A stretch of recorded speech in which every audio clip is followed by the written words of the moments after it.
Reborn in a new life, my sister Lisa decisively swapped fiancés with me. She said, "You can have the wealthy heir, I'll marry the prince of the affluent family." In my previous life, she married the aloof heir, not expecting him to be naturally delicate, couldn't stand his moods, and ended up cheating. She was eventually imprisoned for life, and succumbed to depression. Meanwhile, I thrived in high-end circles, thanks to the prince's power, shining among the crowd. Seeing her crazy and smug smile, I breathed a sigh of relief. I chose to avoid the glory-seeking prince and opted for the devoted and delicate heir, trying to not love too hard. Reborn, I made the decision minutes before our joint wedding. Our family had planned a childhood betrothal between my sister and me, and now it was time to pick our fiancés. Influencer sister's eyes were full of shock and joy. Just as the elders spoke, she sharply exclaimed, "Dad, Mom, I choose the prince of the affluent house.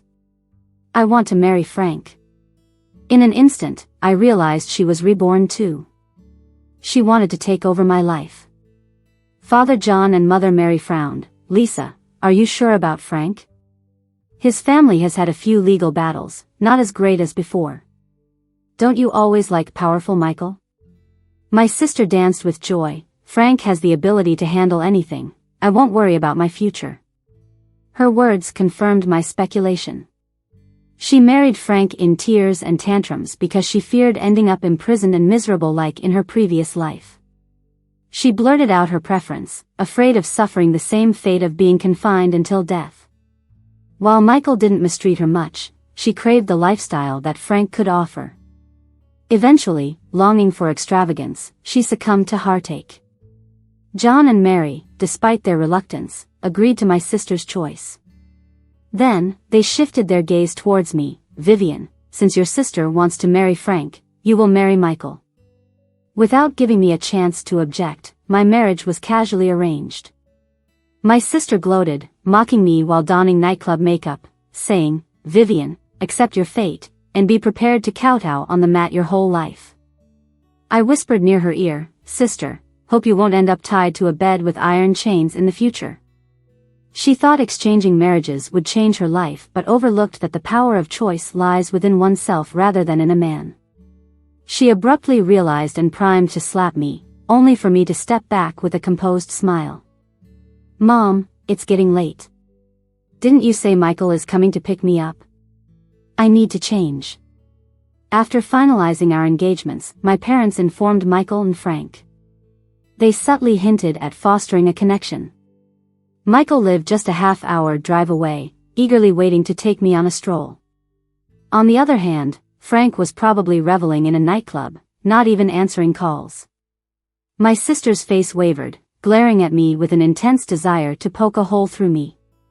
As I changed and emerged, Michael arrived. Sitting beside my parents, he discussed the engagement ceremony details with no expression.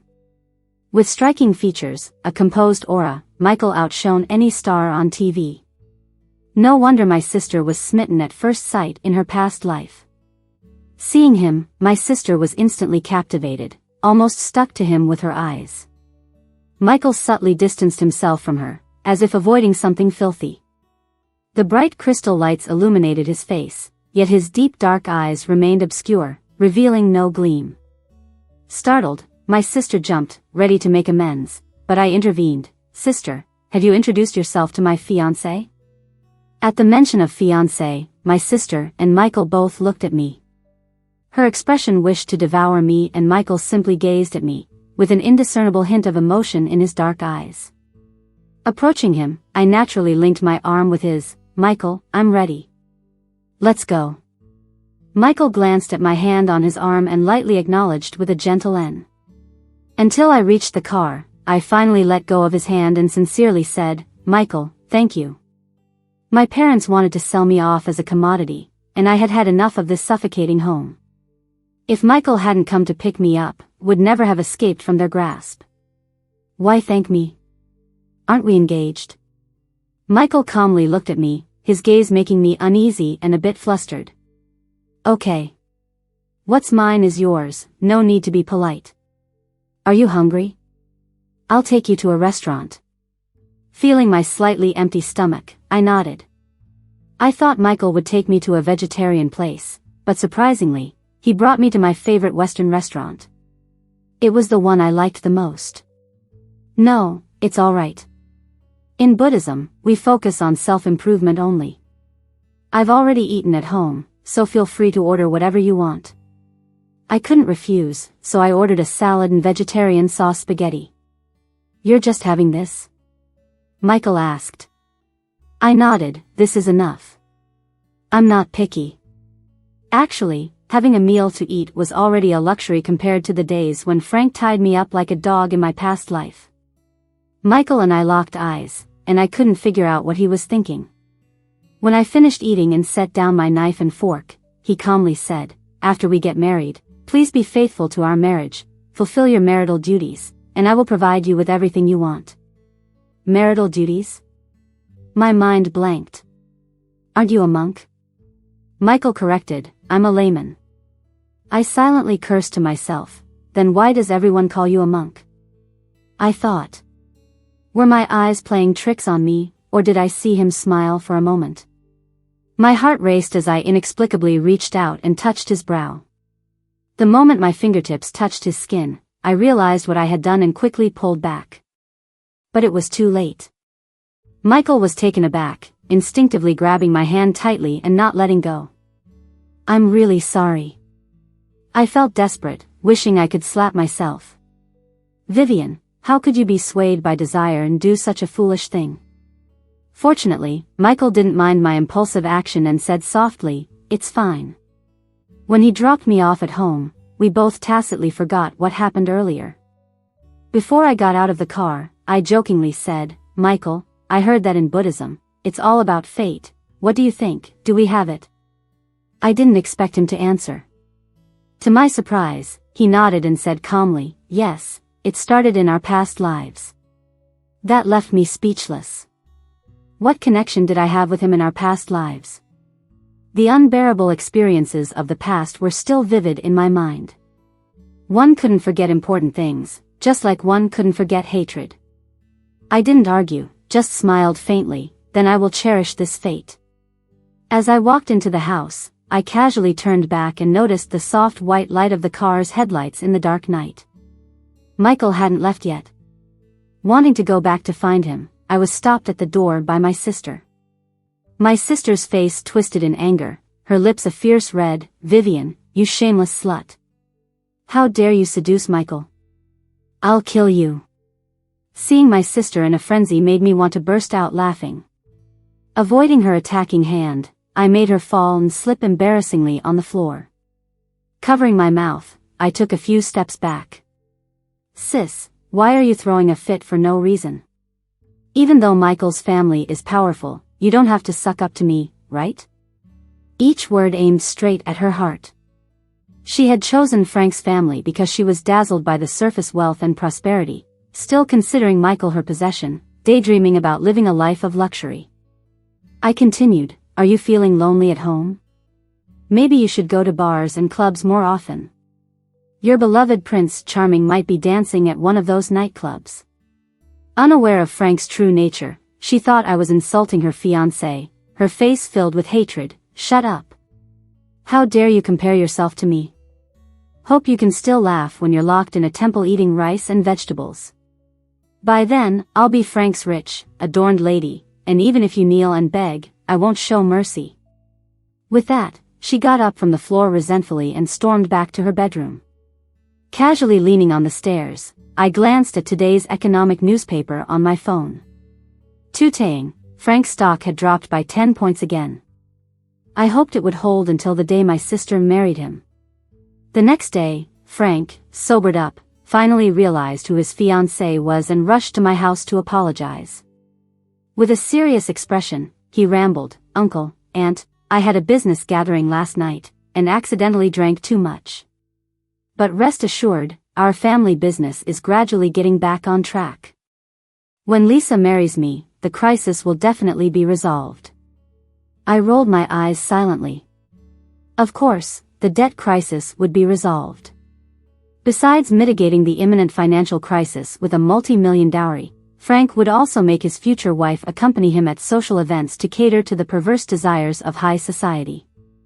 For the aristocrats, finding pretty young girls to torment was no challenge. The challenge was finding toys from higher backgrounds. Perhaps only in this way could they enjoy the thrill of conquest. In the past life, Frank seized the opportunity to send me out to socialize, subjecting me to abuse, ultimately gaining the chance for a comeback. To my sister, the high-end banquets that seemed glittering and glamorous were just gateways pushing me closer to the abyss. My sister had no idea about the tragic fate awaiting her. Feeling proud and biting my ear, she said, "Vivian, just wait. You're doomed to be alone, and when you get dumped, I'll make sure to have a few men play you, making you look like a walking corpse all day. Let's see if Michael will still want you then." I smirked sarcastically and raised my arm. Smack.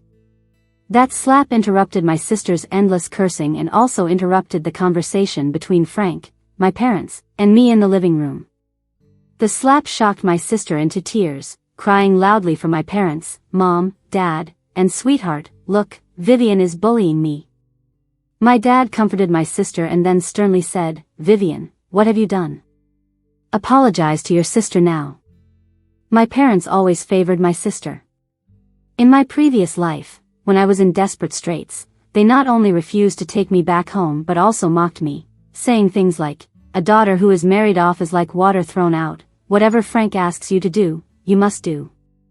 If you want to keep clean, then you might as well die. Death would clean everything up." However, when my sister was caught cheating, my parents rushed to Michael to plead for mercy. Although it didn't work out in the end, the contrast was chilling. In this new life, I have seen things more clearly. It's not me who deserves to die, but these heartless profiteers. Tears welled up in my eyes as I said, "Dad, do you know what your daughter just said? She actually said she wants me to sleep with men. What kind of talk is that?" Focusing on Frank's expression, I caught a glimpse of his darkening gaze towards my sister. He never expected his secret plan to be uncovered. My sister, of course, denied everything, trying to shift the blame onto me. I opened the audio recording on my phone, and as soon as my sister heard the part about having a few men play you, the butler hastily entered, "Urgent, sir and madam. Lord Michael suddenly arrived. I couldn't stop him, and he's already here." Michael's figure bathed in the morning light seemed to exude a sacred and inviolable aura. His eyes turned ice cold, especially when he heard the last sentence of the recording, glaring coldly at everyone. My parents were sweating profusely, quickly going to greet Michael, but he cut them off. "No need for pleasantries. I want to know what Lisa just said, make her repeat it." Frank's expression shifted from anger to fear. He tried to play innocent, saying, "Michael, it's all a misunderstanding, let's talk it out." Michael's response was a firm leave. Silence fell over the room. Everyone knew Michael was indifferent and serene, never one to tell someone to leave. Despite the shock, no one dared to defy him. Before I could process everything, Michael was standing in front of me, pulling me into his arms. "Vivian, don't be afraid, everything will be fine," he assured, his scent taking me back to a long-forgotten memory. As I tried to pull away, he held me back, and I could only mumble, "I'm fine now." Looking at my sister, I said, "Sister, the evidence is out. Shouldn't you apologize?" But she refused, hiding behind Frank. My dad, torn between not wanting to scold his beloved daughter and not daring to offend the influential in-laws, vented his anger at me. "Vivian, will you ever stop? Stop causing trouble and go back to your room upstairs." The scene was all too familiar, and I found it amusing. I decided to leave the drama to them, walking out of the villa. Only Michael followed me, and as we both sat on a bench by the road, I said, "Don't worry, I'm fine now." Michael sat beside me, quiet yet comforting. With my eyes closed, memories of the past life flashed through my mind. There was a lot of unfinished business, and it was time for reckoning. I made a proposition to Michael, asking for his help in exchange for a share in his family's assets. Surprisingly, instead of agreeing, Michael asked about my plans. "What about you?" I pointed to myself. "Me? Nowhere to go. can you take me in for a while? Just a joke, but he seemed to take it seriously. His hands, with distinct knuckles, tightly held mine, whispering, okay, then don't ever leave me. Me? Luckily, Michael's threatening words didn't lead to any inappropriate actions. During my stay at Michael's, I gathered evidence of embezzlement and corruption in the family. They would be crucial in my revenge plan. 3 months later, on October 2nd, Frank and my sister had a grand wedding. My sister, in a pure white wedding gown, a huge diamond on her ring finger, reveling in compliments and congratulations from others. Thank you all for your blessings. My family spoils me. I told them not to buy such extravagant rings, but he actually had someone bring me a pink diamond from South Africa, worth 2 billion. Madam, you're here too? Yes, I'm indeed pregnant. Thanks for the kind words. It's definitely going to be a precious son. Don't worry, there will be plenty of opportunities in the future. After all, I'm now my parents' and Frank's only pearl in their hands. My sister's smile was radiant. Until she saw me attend, her smile immediately froze. Vivian, what are you doing here? Who let you in? She waved her hand, intending to have security escort me out. With a slight smile, I said, Lisa, I'm not attending the ceremony as your sister today, but as Michael's wife. Are you trying to reject Michael's investment by kicking me out? Even in Frank's prime, his company wasn't a match, let alone in his current decline. I smirked. Sister, I heard you're pregnant, better not wear that dyed pink diamond. Chemical dyes are harmful to the body, be careful not to miscarry. Vivian. Do you think I'd believe your nonsense? Let me tell you, you'll never enjoy wealth and luxury like me in this lifetime. My sister stomped her foot angrily and turned to greet other guests. I raised an eyebrow. Since she was so easily provoked, would she lose control next? An hour later, the ceremony officially began. My parents pretended to be loving parents, seemingly relieved to have found a match for their daughter. After the groom and bride exchanged rings, they announced handing over all the family shares to my sister on the spot, through a signed agreement. The guests applauded my parents' generosity, and Frank was jubilant. My sister looked at me triumphantly. John, Mary, you spoil me too much. Oh wait, I forgot about my sister. Alas, my sister was kicked out for being unfilial. How pitiful. The audience buzzed with discussions. The news of my estrangement from the family was not a secret in the social circle, but it hadn't been confirmed, so many speculated if there was room for reconciliation. Unexpectedly, my sister openly talked about it at the wedding, and many eyes turned to me with pity or mockery. I elegantly stood up, raising a glass to my parents from afar. Although I am estranged from you, I am still grateful for raising me all these years. I must show some appreciation. Dad, Mom, John, Mary, I heard you are soon settling in the US. As an apology, I can only offer 2 business class tickets, hoping you can live comfortably in America. This caused a stir in the audience. Confused, my sister turned to my parents. Dad, Mom, why are you suddenly going abroad? Why didn't you tell me? Obviously, if they had told her, could they have escaped so easily? Vivian, what nonsense are you talking about? When are we going abroad? My dad's eyes avoided contact, scolding me with concealed anger. I see. Michael clearly told me that there are issues with the family's assets. Well, I'm no longer their daughter anyway, so maybe I got it wrong. With that, I sat down gracefully, holding Michael's arm tightly. He stiffened, then tightened his grip aggressively, as if locking me by his side. I smiled to reassure him, a picture of a loving couple. The audience laughed, but those on stage seemed close to tears. Frank snatched the document, read it, then made a phone call to his secretary. After hanging up, his eyes seemed bloodshot. My sister, confused, tried to appease him. Darling, what's wrong? Let's solve it together. Before she could finish, Frank slapped her across the face. She tumbled off the half-meter platform, hitting her head on a pillar, passing out with blood trickling down the cut on her forehead. Not stopping there, Frank lunged at my parents, swinging his fists to hit their elderly faces hard.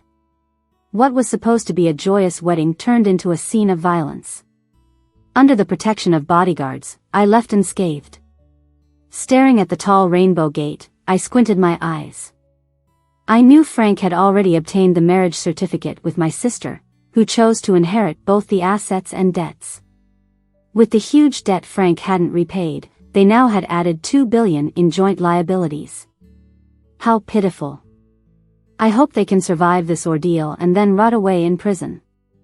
The next day, the headlines of major newspapers were about John's bankruptcy and Frank's violent behavior at the wedding. My sister was in the hospital, luckily without a miscarriage. My parents had minor concussions and claimed to sue Frank for intentional harm. Before the lawyers arrived, the police arrested them on charges of embezzlement and illegal capital flight, with the suspicion of a significant amount that could result in more than 10 years in prison. They cried, begging me to save them, but I sat there unmoved. I am a daughter married off, water poured away. Paying debts is only right and simple. If you don't want to go to jail, just die. Then you'll be all clean. Using the same lines from my past life, the difference now is that I am the one controlling their fate. Vivian, you little scoundrel. If I had known, I would have strangled you the moment you were born. My mom cried out in anguish. I tilted my head. Great, now I have another charge to add to the list. Bodyguard, take them to the police station and tell them they are suspected of murder, I directed. My parents were dragged out, their cries fading into the distance. Michael walked up to me, looking at me with a complex expression. I grabbed his hand, bringing it close to my face. Do you think I'm evil? I can harm even my own parents. According to Buddhist teachings, I should go to hell, I said. Michael whispered, no. His lips met mine, a bit cool but filled with strength. You are saving yourself, he said. Saving myself? A person like me either ruins themselves or their enemies. Am I even worthy of redemption? I asked. After dealing with my parents, I went to the hospital. The room was filled with the strong smell of disinfectant, making my nose sting. My sister lay on the hospital bed, without anyone by her side. I casually picked up an apple from the table, starting to peel it as I spoke. Sister, how pitiful. To inherit the company with so many debts, and your husband, getting into a fight in public for no reason, isn't it absurd? My sister grinded her teeth, almost wishing to bite me. You knew everything all along, right? You framed me. She accused. I chuckled. You chose your husband, you signed the papers yourself. I didn't do anything. It's your own doing, I replied. Don't get too cocky. The Frank family is powerful, they will avenge this. Also, I'm pregnant with Frank's child, my sister said, rubbing her belly, unsure if she was threatening me or consoling herself. Looking at her slightly bulging belly, I shrugged. I hope this child brings you wealth. Oh, I almost forgot to remind you, some people enjoy playing with pregnant women. I hope you and your child can handle such intense activity. My sister frowned. What do you mean? Live your life as a lonely widow, and don't meddle in others' marriages. I turned back and smiled. Well, have an exciting sex life, I quipped. When I saw Frank again, it was at a banquet a month later. The $2 billion debt weighed heavily on him, making him irritable and subservient. As Michael and I entered the hall, Frank came over in a pleading tone. Michael, Vivian, considering we are relatives, please help me out. Invest $5 billion in the company, and we can grow together into something great.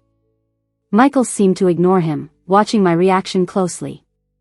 I covered my mouth, chuckling. We should mind our own family matters. Lisa is my real sister. I'd love to help you, but you know my parents have cut ties with me because of her. My heart has turned cold, I said, mentioning my sister's name, causing Frank's eyes to turn red. He ordered his men to bring my sister out and forced her to apologize to me. Feeling betrayed by her husband, my sister wanted to kill Frank. But oddly, the usually fierce woman didn't say a word. I noticed bruises under her evening gown, clearly from being physically assaulted.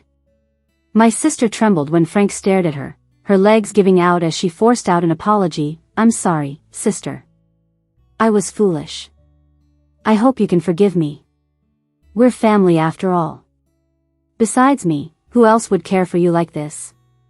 Amused by her performance, I nodded. "All right, show me your sincerity, then," I said. Eager to please me, my sister suggested, "Let's catch up as sisters next door, and let the men talk business." Michael spoke sternly, "Vivian." I winked at him, then turned to my sister. "Now that my sister has asked, let's go." In the bedroom upstairs, my sister closed the door and brought out a glass of wine. "Let's forget our differences over a drink," she offered. Seeing the glass near my lips, I took it, half smiling. "Want me to drink?" My sister hesitated, her eyes glancing towards the balcony. "Pregnant women can't drink." "Of course, it should be you," I sneered. With a cold laugh, I raised my arm and splashed the wine all over her face. My sister screamed as the liquid hit her face unexpectedly. "Ah! You wretch, Vivian. Mike, come quickly and hold her down," she shouted. The balcony door swung open, revealing a corpulent man lurking behind the curtains. He smirked, thinking I had no escape. "Be a good girl, or I'll make you regret it." In one swift motion, I grabbed a knife and stabbed him in the stomach. Blood splattered, and I wiped my face casually, smiling. "Want me to join you in hell?" The man's pleas and my sister's cries echoed in my ears. I dropped the knife and walked out step by step. To my surprise, Michael was standing at the door. I instinctively covered the bloodstains on me, carefully saying, "I'm sorry." Before I could finish, he pulled me into his arms. His clothing was stained with blood, forming ripples as we embraced. A teardrop fell on my neck, a mix of emotions stirring within us. He lifted me, rushing towards the car. What started as a hug turned into a kiss, then more intimate actions. The blood-stained clothes were discarded, revealing our raw selves. After a tumultuous night, I tainted the divine with earthly pleasures. That was fine, let's go to hell together. The next day, waking up in the bedroom, I found myself alone, with my cleaned-up clothes. I glanced at my phone. No major news seemed to have spread. While lost in my thoughts, the police called. "Vivian, Lisa is your relative, correct?"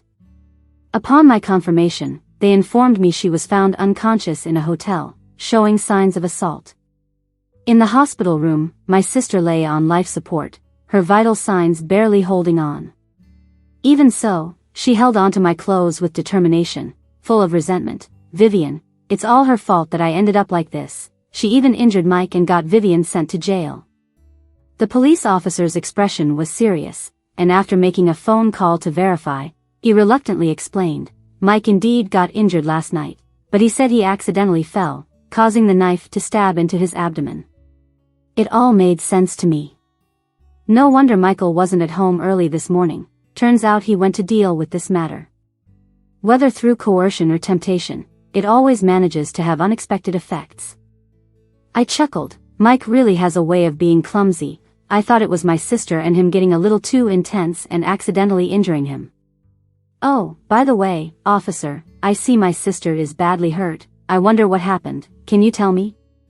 From the police, I learned that after the party last night, a few men forcibly took my sister away while covering her mouth. Strangely enough, Frank just stood there and did nothing while his wife was being assaulted.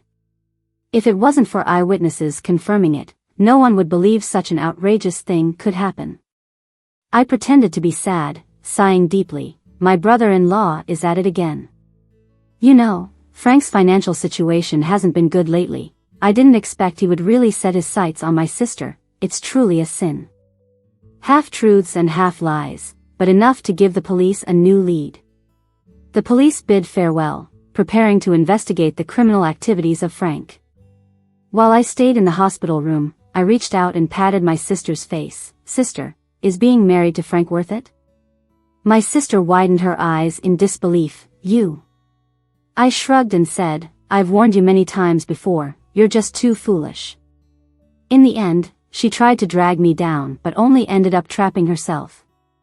That Mike, I've seen him in a past life. He was a regular customer who took care of Frank's business. Perhaps this time, Frank had the idea to have his wife accompany clients, making my sister sacrifice herself. My sister didn't want to sit idly by, intentionally leading me into that room, but ended up making a mess of two things, shattering the fantasy of repairing the relationship with Michael's family and offending the influential client Mike. Seeing the mockery in my eyes, my sister was shocked. Impossible, I swapped our destinies, all your power and love should have been mine, I don't believe it. I don't believe it. I looked down at her, sighed, and said, this is what my past experiences led to, what you desired. My sister let out a howl. Upon closer listening, she was calling Michael's name. In her struggle, she accidentally pulled out the tube inserted into her body. I smiled and kindly called the nurse over to help her. My sister still had a long time to live, a long time to ponder over her failed life.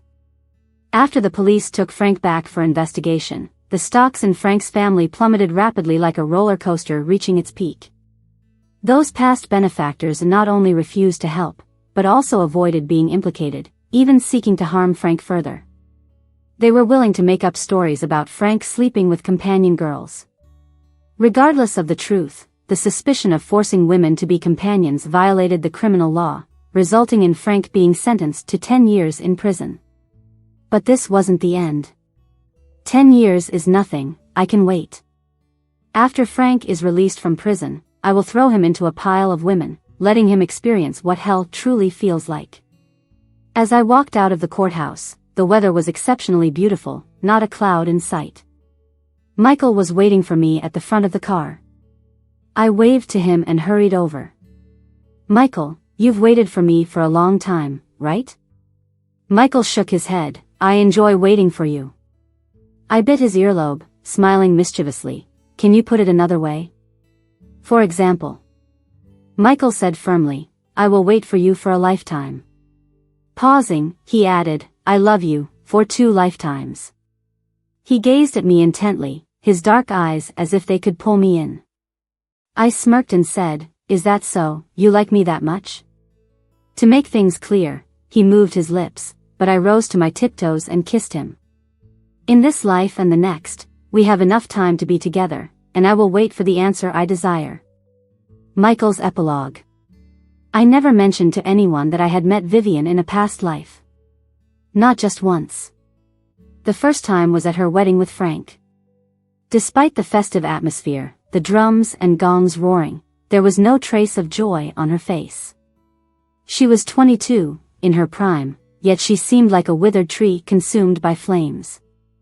As if she were the fuel that kept her family's prosperity and glory burning. 5 years passed swiftly, experiencing Lisa's affair, John and Mary fleeing abroad with funds, her prestigious family finally collapsed. Sometimes, thoughts of Vivian crossed my mind. In the midst of those who flocked to her family for benefits, how would she cope? I figured Frank would protect her, after all, they came from a prominent family, surely he wouldn't mistreat a helpless woman. Little did I know, on my return to the mountains, would find a severely injured Vivian. That day it was pouring rain, I have no idea how she ended up unconscious on the mountain road, soaked in blood. On the mountain, there was a medical station, I brought her there for an examination, only to discover that her injuries far exceeded my imagination. Her eyes were also blind, the doctor said it was due to retinal detachment from a blow. I was shaken, unsure of what Vivian had been through these years, but I was certain I couldn't hand her back to Frank. When she woke up, she surveyed me with lifeless eyes. Though she couldn't see me, I couldn't help but feel a bit nervous. Vivian sniffled and said, "It smells like incense. Is this a temple? Did you save me, little monk?" I gave a small acknowledgement. We had met only once, never exchanged words, and she did not remember me being present. After hesitating for a moment, I slowly spoke, "Your eyes?" "I'm blind, but I'm alive, fortunately amidst misfortune." Vivian blinked at me, seemingly smiling. But I could feel her crying.